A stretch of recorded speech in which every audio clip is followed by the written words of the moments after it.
As much as we love collecting physical media, I've been doing it for years. Honestly, there are some very aggravating things when doing so. So in today's video, I'm going to give you 5 things that really suck about collecting physical media in 2025.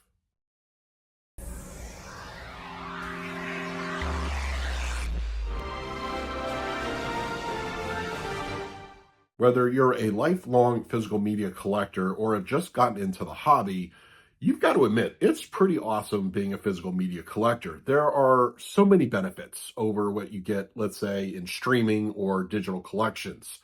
I am somebody that has been collecting for decades, the early 1990s. I would even say to some degree, the very late 80s. But I don't know. I've always been a fan of it. I've always had a collection. And honestly, there's a lot I could do a video talking about the things I love about it. But for this video, you have to admit there are some downright aggravating things when getting into the physical media hobby. I've done similar videos on this topic before, but I feel that in 2025 especially, things have changed a bit when it comes to collecting physical media, and definitely not for the better. So I'm going to give you 5 points that just kind of really suck about collecting physical media in this current year. Now, as always, I do encourage you to put in the comment section below what are some of the things that aggravate you personally about collecting, so sound off down below. As I mentioned, I have been collecting physical media since way back when, and that was back in the day when you had to physically go into a store to pick up whatever you wanted, whether it is a CD or a DVD, Blu-ray, even 4K. And I just really don't like the fact that we are essentially at the mercy of online retailers. Look, there is no perfect retailer out there. In fact, I would even say some of the bigger ones have gotten worse progressively over the years. Amazon, for instance, used to be really good on release day shipping. I would say it was never a question whether you would get something late. Now, you could throw around since the pandemic, it's just not, they're not reliable. And the same goes for a lot of other retailers. Target, Deep discount sometimes will ship a week after the release date. In Walmart, I mean, every retailer has something that there's they don't do right, or they don't do in a consistent manner, or they don't do well at all. I don't know. I don't like the feeling of not being able to go into a store, go through a shelf, and pick up what I want. I mean, it wasn't that long ago. We're not too far away from when release day Tuesday was everybody making the mad rush to Best Buy and picking up the latest Steelbook. Now it's like that in itself is another topic, which I'll touch on in a few moments, but there's just no, I would say, reliability when it comes to it. So, I mean, for somebody who runs a physical media channel, mostly on 4K reviews, I count on getting things in a timely manner. I don't normally get a lot of review copies. So I have to, when it's the timeliness of getting a video out there is very dependent on when I get the copy and I'm able to review it. It kind of stinks in that way. But there are a lot of people that, on Tuesday, they want their physical release. It is a bit annoying. It is almost, we're backwards in a lot of sense. So yeah, I don't like the dependency on online retailers. I miss going into a store. Oh, I miss Suncoast. Anybody remember Suncoast videos in the malls? Oh man, that was so great. I love those things. I mean, Best Buy, Circuit Cities, and even Target back when they were doing it. And it's getting worse and worse when it comes to going into a store. Walmart's really the last major retailer that you can go in, and even they are sort of scaling back. So it is a thing. It's annoying. It sucks. I personally hate it, but it is just something I wanted to talk about, so that's why it's on the list. This is another one that you would think that way back in the days of VHS and Laserdisc, does anybody really remember when there were obvious or egregious issues with the discs themselves? Was it an audio dropout or picture? I honestly can't remember too many cases of it. DVD started to become a little bit more problematic. Blu-ray and 4K, it seems to be almost a widespread issue where almost every other week you hear about a quality control issue. And this is the thing, even with 4K releases, it would seem to be very almost like the boutique labels would be the primary, perpetrators of this kind of thing. But in recent years, even the major studios have sort of had quality control issues. Recently, Sony, a major studio, had a audio issue with one of their releases, Little Women. The 5.1 was completely borked. But you also hear things, Arrow Video went through a period where it seemed like every other release, they were having a problem on their end. And I think one of the things that's even more frustrating is a lot of times when there is a problem, the label or studio will not address it or just ignore it. Arrow Video, going back to them, they have been wonderful. They when a problem is identified, they go to it. They issue a replacement program in a lot of cases. But then you have certain labels such as Shout Factory, who just puts their head in the sand. They never acknowledge an issue. So if there's a problem, you're done. You have no recourse.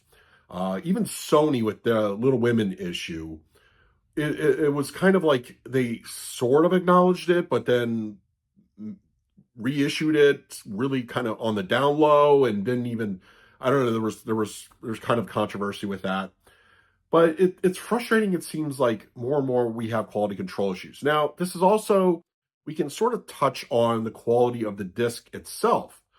A lot of times there are scratches and smudges or things. I have literally gone through 3 copies of Casino because each version has had some sort of problem. Like it pixelates midway through, and then when I play it on a separate player elsewhere, it also does the same thing. I've had to replace that disc 3 times, and I still get a little pixelation. It's a very odd thing, but yeah, there's a lot of things going on with quality control. None of it is it's predictable, but it's kind of like you're kind of playing a little bit of Russian roulette whenever you get a disc. So yeah, quality control is definitely an issue. I am somebody who primarily collects 4K releases. But one of the things that's really frustrating and just sucks is you never know if a release coming out on Blu-ray is going to get a 4K down the line. And it's a very annoying thing. This is really specific to 4K collectors. It's gotten to a point where I think in 2024, I literally bought 3 Blu-ray discs total the whole year, mostly 4K. But there are tons of movies that have come out only on Blu-ray that a year or 2 down the line have gotten 4K releases. There's some indicators out there where whether you should wait and successfully will get a 4K down the line. A lot of Universal horror titles, for instance, when they come out on Blu-ray, a company like Shout Factory will pick up the 4K, and about a year or so later, they will make it. Recently, Abigail on 4K has just been announced by Shout Factory, which came out, I believe, mid last year. And a lot of their releases in the horror genre have done similar things. So I don't know, because there are a lot of movies that I would like to get on physical media that are currently out on Blu-ray, but I'm just always waiting. Is a 4K going to get announced like the next day? I have literally stopped buying Criterion Collection Blu-rays just for that reason. I mean, why put the money down if a 4K is going to get announced? There are many other examples of this, and it just stinks because I have a whole wish list of Blu-ray titles, and I probably won't invest in any of them in the hopes of a 4K release. This is very specific to 4K collectors, I understand, but it still sucks that you're always in the waiting game. You're in the wondering phase. So it's just something that you want to keep in mind, but it does stink. And I don't know. I think if you are somebody that collects DVD, you're pretty much, I think, happy with DVD. So you don't really have to worry about it. But for 4K collectors, it is something we just always think about. The next 2 points are somewhat related, and there'll be a little bit of a crossover. But the first one I'm going to talk about is Steelbook Only releases. Now, this one is primarily going to be aimed at Sony, who I have said in many previous videos put out some of the best catalog releases on 4K, no question about it. As far as major studios go, they do a great job. But they're recent, and I say recent within the last 2 years or so, of putting out only Steelbook releases, but the insane prices they are charging for said Steelbooks is almost extortion in a lot of ways. Now look, the recent release of Stripes and Gandhi, if you buy it from Amazon, they're going to run you almost $50.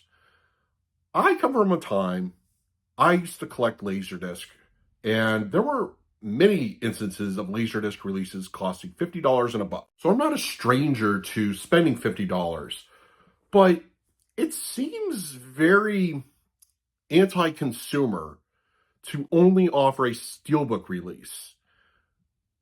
I know physical media is a industry that is retracting. I mean, let's face it, I get it. But why is it that it seems like most of the other labels and studios don't seem to have this strategy? Only seems to be Sony/Disney that is going this direction. Why is it that $50 for Gandhi as a Steelbook is the go-to price? To me, it's very anti-consumer. It is. And I don't think that many fans are willing to fork out two $50 price points for a weekly release. Gandhi, Stripes, those two alone, if you buy from Amazon, will hit you $100. Yeah, there are some retailers that go down to about 38 or so, but still, let's just say 50 is the standard for Amazon. Who's got that kind of money? Who does? And I know a lot of fans also don't like Steelbooks in general. So there should always be a choice. You want to put out something in as far as the standard release and a Steelbook, or put out a standard release and then, like Shout Factory does this a lot, they'll release a Steelbook 6 months, a year down the line. They just announced RoboCop 2 as a Steelbook. So the options should be there, but it just seems like all or nothing from Sony. They have I don't know. It's a terrible practice in my opinion, and one that if all the major studios and labels did this, everybody would be priced out of the hobby. But I don't know. Steelbook only releases, that is a no bueno. So that leads just right into my final point of things that really suck about collecting physical media in 2025. It's the pricing. Look, it's I understand inflation, I understand times and the world and everything like that. But a standard release of a 4K, I'm talking your average price, is starting to hit 35 and above. Just on your new release Tuesday. And, sometimes if you have a small boutique label, it's going to be even more. Like 50 is their lowest they're going to go. And this is I don't see how this is sustainable as far as the industry and the hobby itself goes. Going back to Sony and Disney, I'm sorry, it's just flat out greed with what they're charging. Tombstone on the 4K Steelbook was $40. Kingdom of Heaven is currently $50 to $55 at Amazon. And anything from Sony and Disney is they're just gouging the consumer. 35 should be the height of a Steelbook, 30, 25 for a standard release. I don't think that in 2025, it's asking too much to keep those prices reasonable. Once again, I collected Laserdisc movies, and yeah, some of them would be 25, some of them would be 35, but there would be $50, but those were the few and far between releases. And today, it just seems like the prices keep going up, and it's something that we as collectors definitely don't appreciate.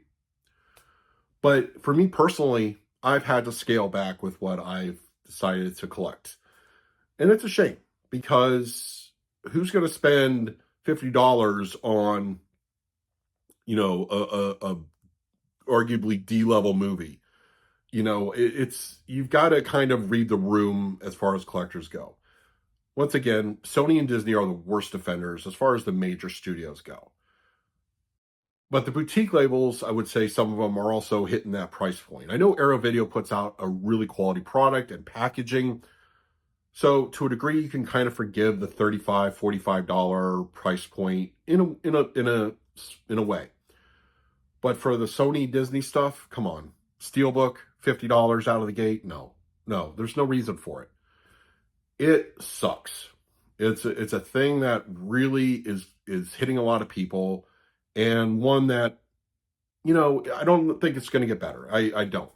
So we just have to tighten our wallets. We have to be very selective of what we pick up. Like for me, instance, that's where I've been going the last several months. But yeah, cost, prices, it's a real bummer. And one of the things I just really don't like about the hobby. So those are 5 things that just really suck about collecting physical media in 2025. This is a little bit of a venting kind of video, and some self-therapy, but it's aggravating. It is. It's a thing that I don't know if a lot of these can get rectified, but it is just the state of physical media collecting this year. But now I want to hear from you. What are things that aggravate the hell out of you collecting physical media this year? Sound off down below. In the meantime, please like, subscribe, hit that bell notification. So until next time, this is Adam with Movie Guy 365. I will see you at the movies.